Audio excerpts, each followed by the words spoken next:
Hey everybody, welcome back to the channel. Like always, if you are new or have not subscribed yet, hit the subscribe button. If you would do me a favor, if you like the video, like the content I'm putting out, please hit the like button. If you want to see all the newest videos I put out, hit the bell icon so you're notified when I post a new video. So today we are doing some maintenance. Back from my first race. I missed the second race being I was out of town. So today we're going to do some maintenance and try to do some electronic tuning, which will be the first I've tried to do. So I've got my to-do list. So let's get into it and I'll tell you what we're doing.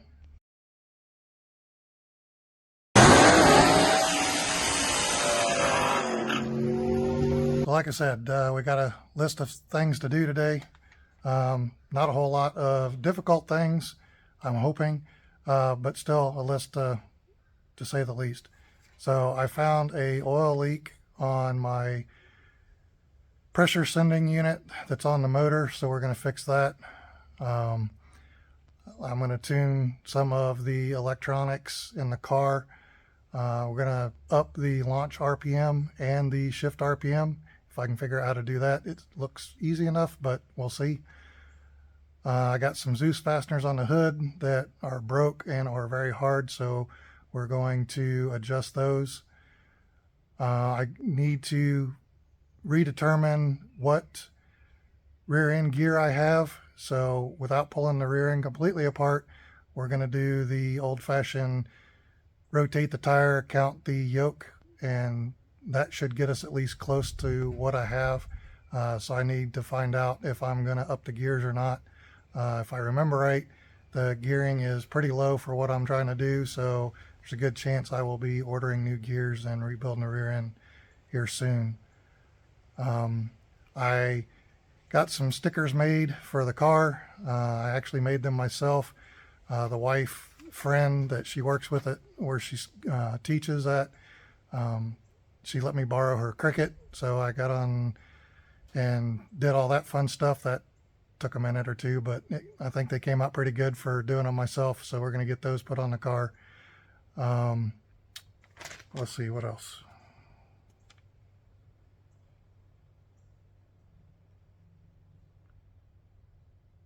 Oh, the fuel filter. So I noticed on my in-car video that I finally got the camera working, that my car basically is stalling out at 5,000 RPMs right after I come off the line. I have no idea what that is. I have downloaded all the manuals for all the electronics in the car and have pretty much ruled out anything electronical interfering with it. So it's either a motor, transmission, or fuel issue. I am hoping that I can take the fuel filter apart and find some debris in the filter and get that cleaned out, and that'll fix my problem. But I won't know until after I go for another race and check the video again. So like I said, nothing over complicated, nothing really, that big of a deal.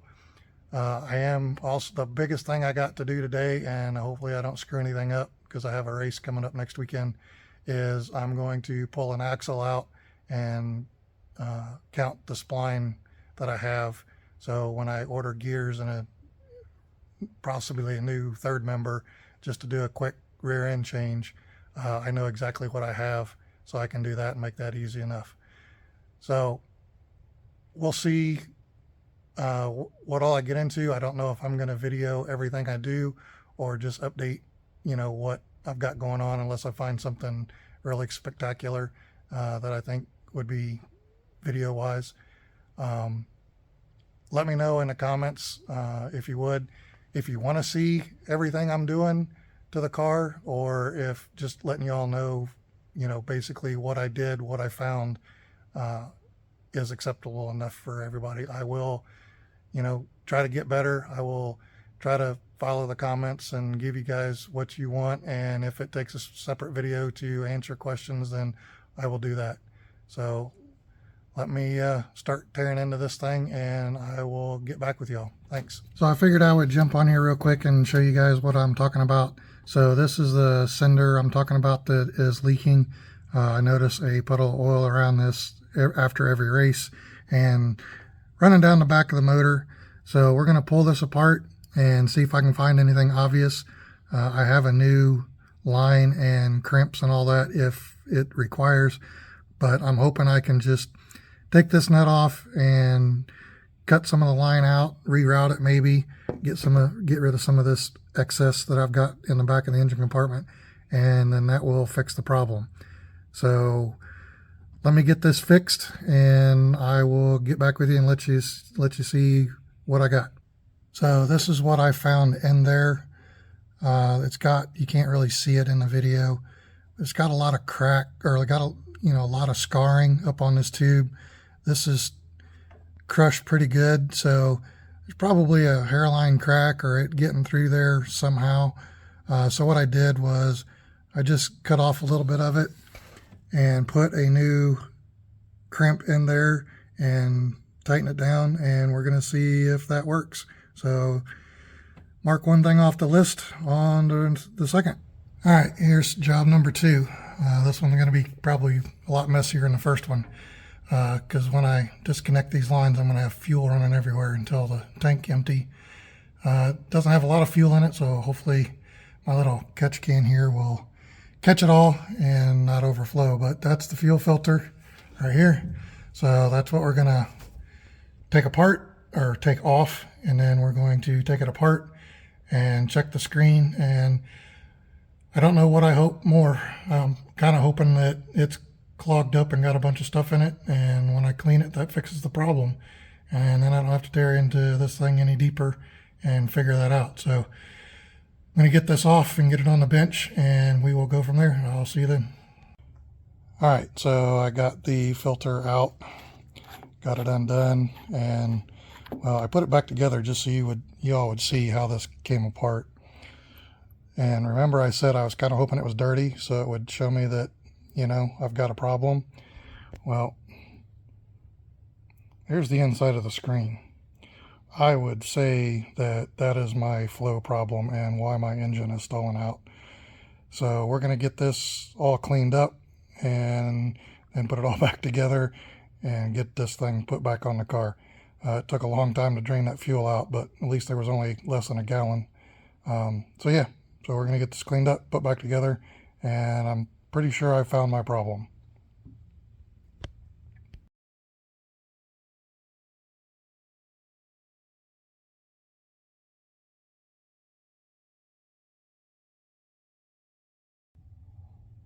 All right, so we got this thing cleaned up.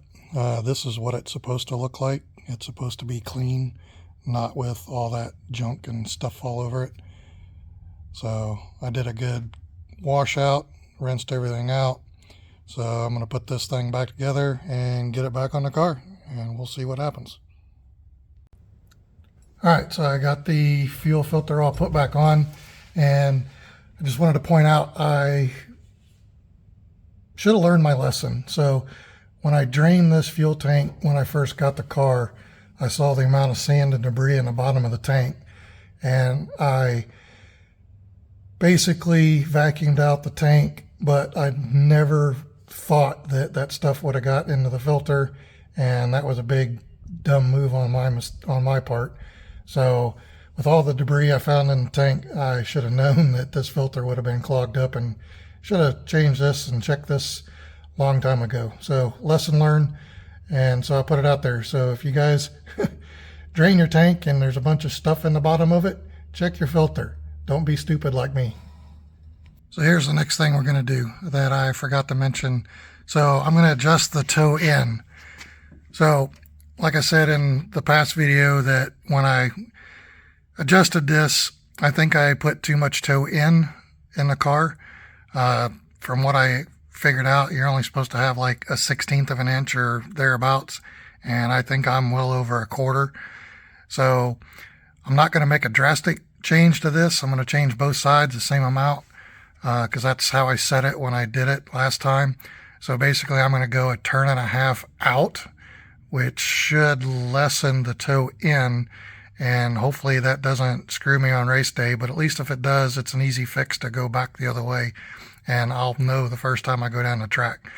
So I'm going to bust all this loose and adjust it, and we'll be back. All right, so I don't know if I'm going to be able to do this while holding the camera, but we're going to give it a shot. So what I'm going to do is go a turn and a half, which is 3 flats. So there's half, there's 1 full turn, and there's a half. So hopefully that won't be too much toe out. Like I said, I will definitely find out the first time down the track, because it'll get awful squirrely on me again. So I'm going to put this side back together, do the same thing to the other side, and then we're going to move on to the next. All right, so we're going to do the easy thing next. So I'm going to try to do this the best I can. You can see the piece of blue tape right here on the wheel. So to do this test, you got to mark the wheel, and then what I'm going to do is I'm going to rotate the wheel in the drive direction, and I'm going to count the yoke back here and see how many times it turns. So I know it's kind of hard to see, but I'm trying to do this and record at the same time, so bear with me. So here we go. So there's half, there's 1, there's another half, there's 2, so then a half, so we're at 3, so we're at half, and we're at 4. So anything after this will tell me kind of what I'm looking for. So there's the piece of tape. We've got it back aligned, and as you can see, it's not halfway, so it's about 2/3. So not sure exactly what that would be. I would have to look up to see exactly, but it is definitely not a 456. It is definitely not a 488 like I was told. So it's probably just over a 411 rear end. So this rear end is definitely not tall enough to be doing what I'm doing here. So I will definitely be ordering a new one. But if you ever want to check to see what your rear end gear ratio is, this is a pretty easy check to do. It's not 100%, but it will at least get you in the ballpark. So I found out what I need to know, and it basically tells me now I gotta buy new rear end gears and pull this third member out and redo it, which will be definitely down the road. But next thing I'm going to do is probably pull the axle out, and that'll tell me what spline I need to order when I order a new third member. So on to that. All right, well, obviously I got the tire removed. So what I got to do is I got to remove the brake drum, and then remove the 4 bolts that hold the axle into the tube, and then pull the axle.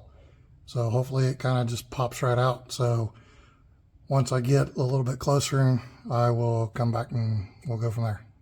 Okay, so what I did was I removed the brake caliper, then I removed the locking plate and nuts, and the axle didn't just pop right out. So what I did was I put the brake hub on backwards, put 3 bolts on it, and just tugged on it a couple times, and it popped right out. So we're going to go ahead and finish popping this out, and then we're going to count the splines and see what kind of spline ratio I have. So when I say spline, this is what I'm talking about right here, these spines. So 4 9-inch, you get 28, 31, or 35. I think they make a 40, but I don't know what spline I have. So I've got to count each one of these all the way around and not lose count.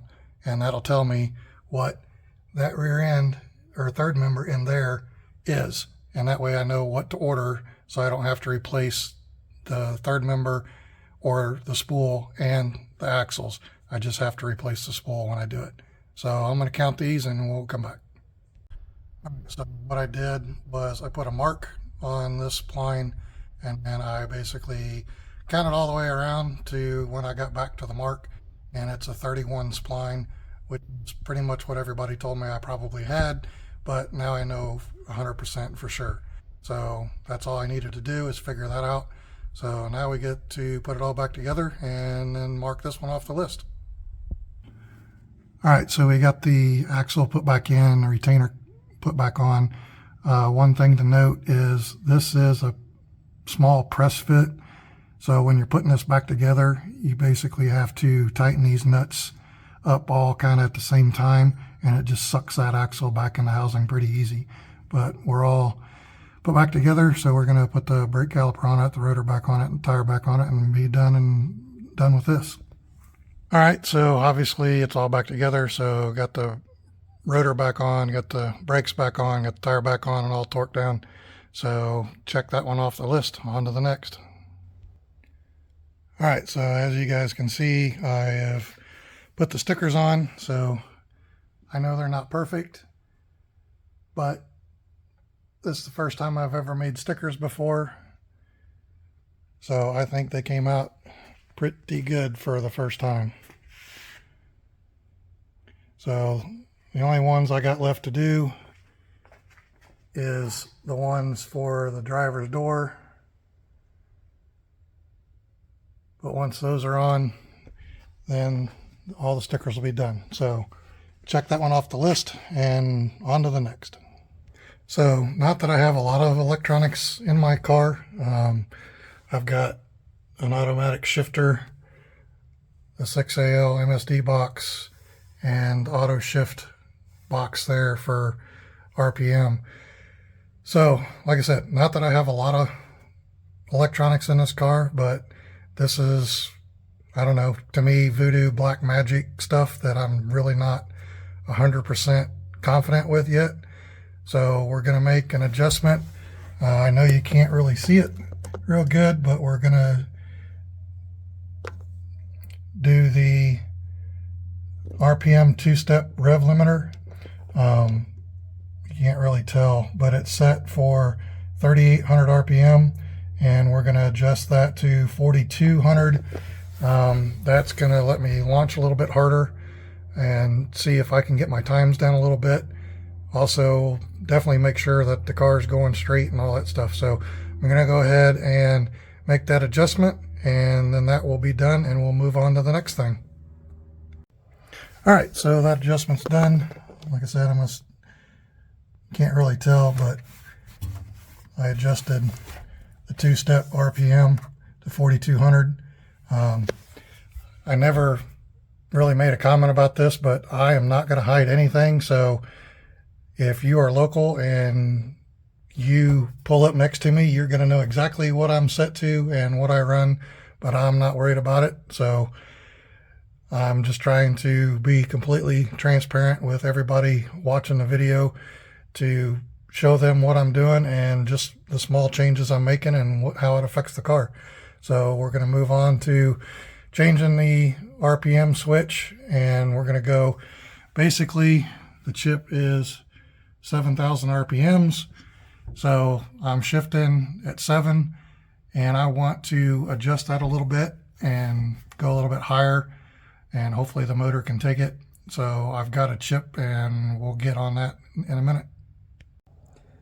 So with that being said, they make different chips that you can buy that, you know, basically in 100 RPM, you get 5 for $50 some at Summit. I found this, and it's basically an adjustable one.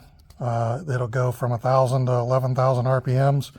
I definitely don't need that much, but this was like 30 bucks. It had pretty good reviews, and so this is one I'm going to try for getting it adjusted to 7,200 RPMs. There's directions you can do by the turn, or get on this website and do an ohm reading and get you pretty close. So I'm going to adjust this to where I think 7,200 RPMs are. We're going to pull out the 7,000 chip and put this one in it, and hopefully this works, and we will find out on race day. All right, so there's a little set screw on here, and the directions basically say it's factory set to 6,000 RPMs, and every quarter turn is 100 RPMs. So I adjusted that little set screw up to where it should be 7,200 RPMs. So we're going to pull this 7000 out and put that in just like that, and hopefully I will not be disappointed and my car will shift at 7200 RPM. So the first run down the track is qualifying, so I'll have to definitely be paying attention to that, see if I need to make any adjustments or not, but it should be set to 7200, and that's another item off the list. All right, so the last thing on the list and the last thing we're going to get to today is these Zeus fasteners. So I've got a few that are basically real hard to do, real hard to fasten and unfasten. This one, it's actually broke, as you can see, so I got to replace that because it's broke. But so I'm going to replace these that I need to, and once I get that done, we will be back and I'll show you what we got. So here they are. I got them drilled out. Actually, the one that looks the newest is the one that's broke. So we're going to grab some new ones out of the bag and get these put in, and I'll show you what we got. All right, so we replaced the Zeus fastener. All of them are good to go now. They fit a lot better. It's still fiberglass and things still get manipulated and you still got to push and pull on everything, but it's good to go. So that was the last thing on the to-do list for today. So all the little tedious stuff is done and we are ready to go racing next weekend. So thanks a lot, guys. We'll talk to you soon. All right, guys, like I said, that wraps up what I had planned on working on today. Basically took care of the checklist from the last race day. So we're going to go racing next weekend, 7 days from now, and hopefully everything I didn't screw me up too bad. I will find out on my qualifying run. As far as the shifting and launching, it shouldn't have caused too many problems. I only went up a couple hundred RPM, so, but we will see. Hopefully everything works. The main thing I'm worried about is the stall at 5,000 RPMs after launch and my fuel pressure basically falling off. So cleaning out the fuel filter and all the gunk that's in there, I'm pretty sure that that was the problem. But the first pass will definitely tell me 100%. So like I said, thanks for tuning in. Thanks for watching. If you haven't subscribed, please subscribe. That helps me out. Like the channel. Like the video if you like it. And hit the bell icon if you want to be notified when the next video drops. So basically, we will see you next week and we will go racing. So thanks, guys. Thanks, everybody, and have a good night.